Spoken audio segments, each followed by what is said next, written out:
Shapiro is known as one of the best debaters on the planet and for destroying his opponents with facts and logic.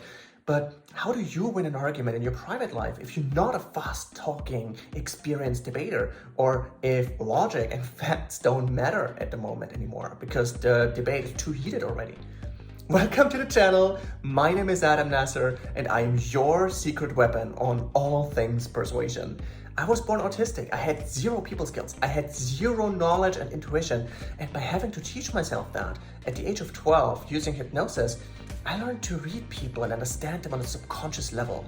And that knowledge helped me transform a weakness into a superpower. And I've hypnotized over 1,000 people to change their lives and even scaled a few businesses to millions of dollars. So now I'm bringing you those specific insights so you can be more persuasive in your personal life as well. Let's jump into the topic for today, shall we?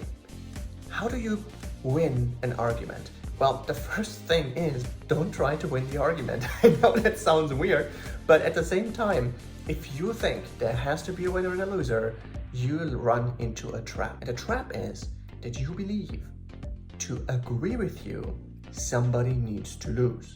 Which means you punish them for agreeing with you. Because who wants to be a loser? No. You want to reward people for agreeing with you. And how to do that, I'm going to share a little later.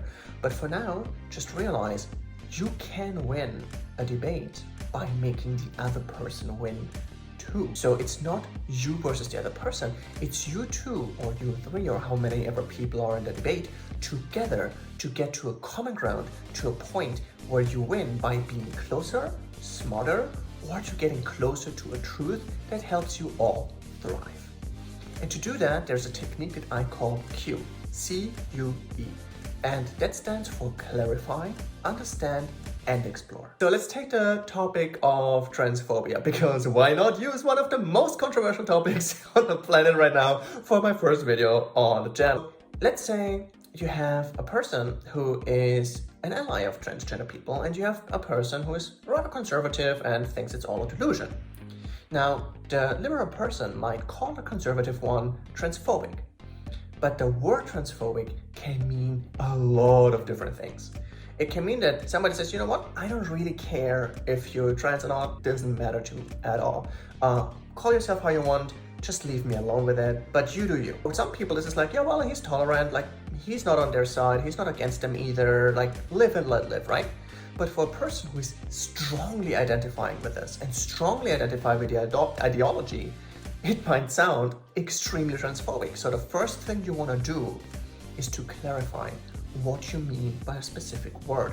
Jordan Peterson, by the way, is extremely good at this. He always clarifies what somebody means. If they use a word to describe him, he always like, what do you mean by the word? It has so many different meanings. You want to do the same. And it's not just to make sure that you are on the same page, because there's no use to talk about two different things and think you say the same. You want to make sure you speak the same language. Number two is the understanding. Once you understand what somebody means by something, you want to understand why they said that and why they believe what they believe. Because everyone is a walking collection of stories, and our experiences and our emotions make us who we are. You want to understand why the other person believes what they believe and what they believe in the first place. Because if you know that, it allows you to persuade them. If you don't know that, nothing you say will ever even just come close to changing their mind. Because our conscious mind, we have a conscious and an unconscious mind, right? Our conscious mind is designed to reject ideas. So if you agree with something, your conscious mind just didn't say no. So therefore, how do you get something accepted? When does the conscious mind not say no? If what you hear sounds like something you already know, meaning you have heard it somewhere, or it matches, or it at least synergizes with a belief you already have. And to explain something to somebody so it makes sense to them, you want to address it with a belief they already have. So, for example, if I would have to debate, and again, I'm not a political speaker, I don't care either way, but if I would have to debate a transgender person, let's say I don't want to use pronouns, I don't want that because I want to have free speech and all, and somebody says, well, you're transphobic because of that, and we cleared out what they think. They think it's transphobic because I don't respect them. It's like, well, it's not about respect, it's about something else. I would say this. Well, how did you come to believe that me not immediately following you or me having a different belief than you is a direct attack on you? What made you believe this? Because I want to understand where this is coming from. I also want to know, like, why is this so important to you, this topic?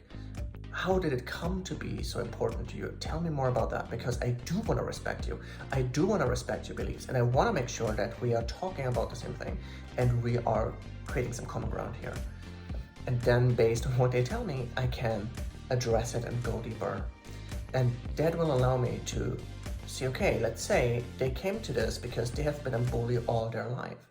It comes that they have been suppressed. However they feel, nobody accepted them. And so everybody who just closely looks like they don't accept them seems like an attacker, seems transphobic, right? So I could say this, well, see, look at my skin color. I have been bullied in my life. When I was 12, I was bullying victim number one. I was even sexually abused by my bullies. So I feel you. I might have not the same struggle as you have right now, but I know how it feels to be rejected. So I did not want anybody to force me to do something I don't want to do, which it is why I don't want anybody to force me how I have to address them. We can have a conversation about it, but I don't want to get attacked for not doing what everybody else wants me to do. Just like you don't want to be forced to do something everybody else wants you to do. And this is how I relate to a person. This is how I create some common ground. Even if I don't share the experience, if I don't share the ideology, I might create some common pathways, common experiences that are in some way, shape or form relatable. Clarify what you mean, understand where you're coming from, and understand how you can create those beliefs.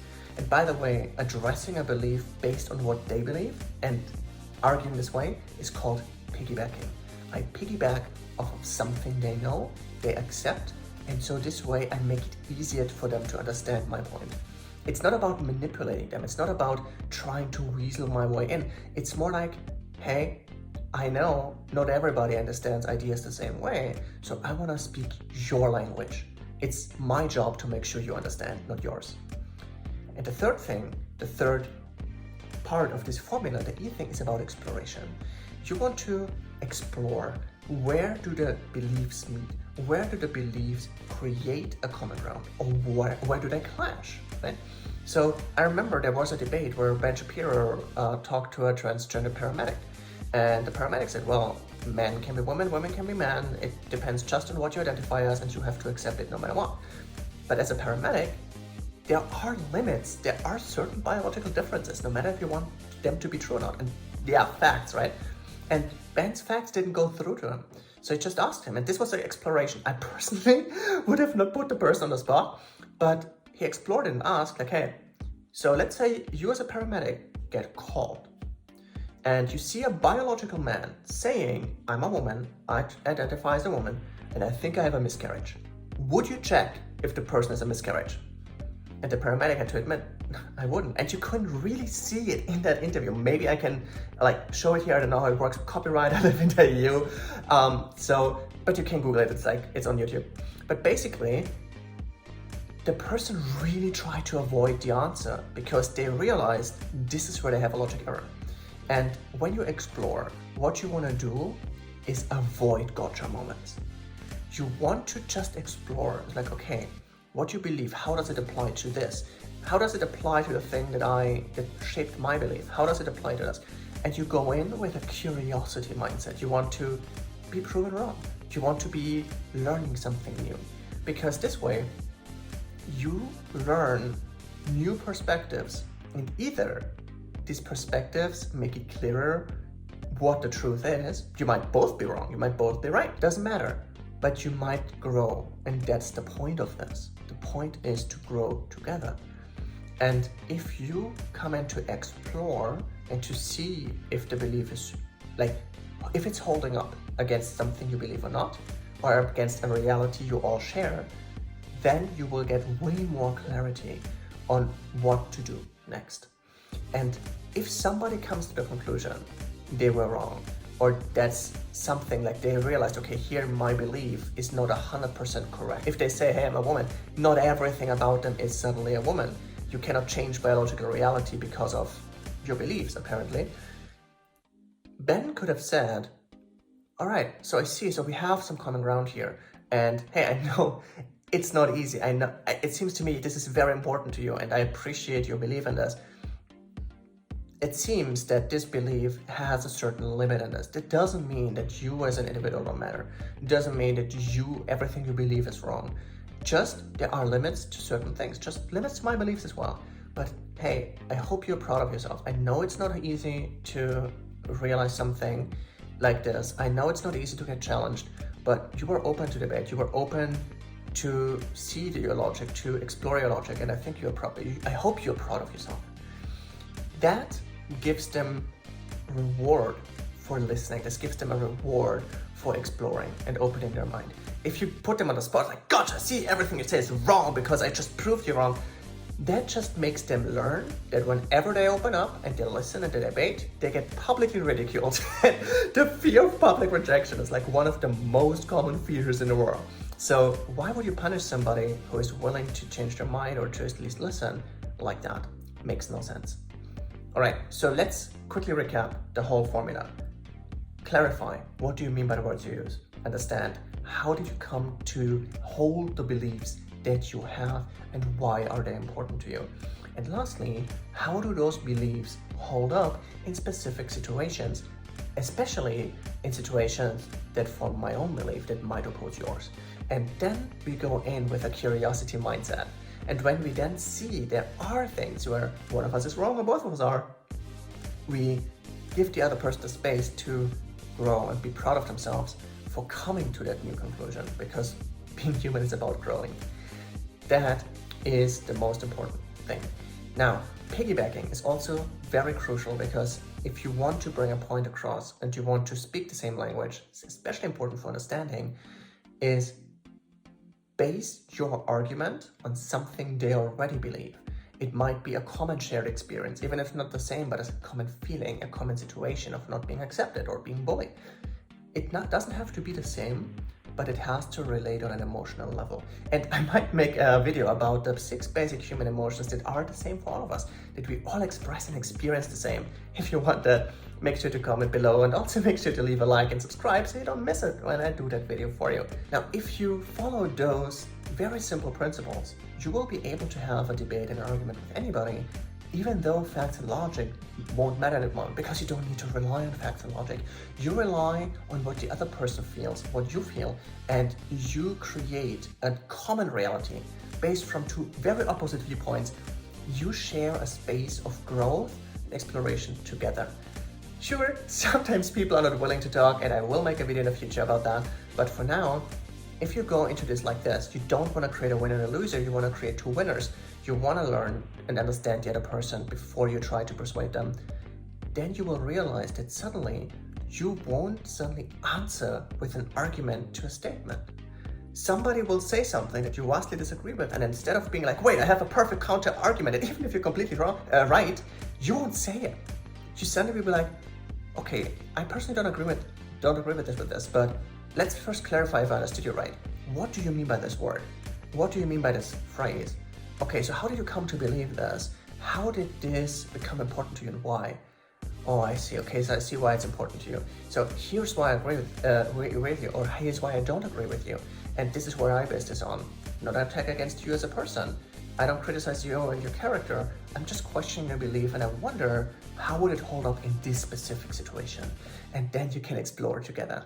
And if one of you can see that they were right or wrong, whatever it is, be proud of yourselves for having come there together as partners in this.